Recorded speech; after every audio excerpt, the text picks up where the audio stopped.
I am a full-time golf grounds maintenance worker. We're very lucky to just be outside, mostly have beautiful weather throughout the summer. We don't get much rain, 300 days of sunshine, so it's really a lucky place to get to work out here.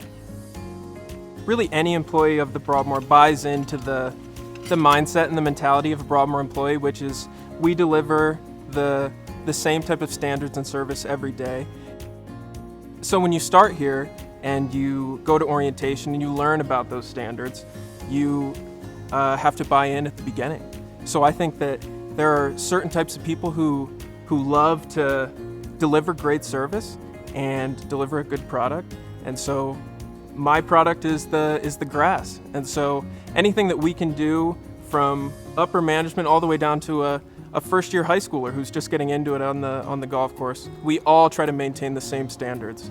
And that is what all adds up to looking like this.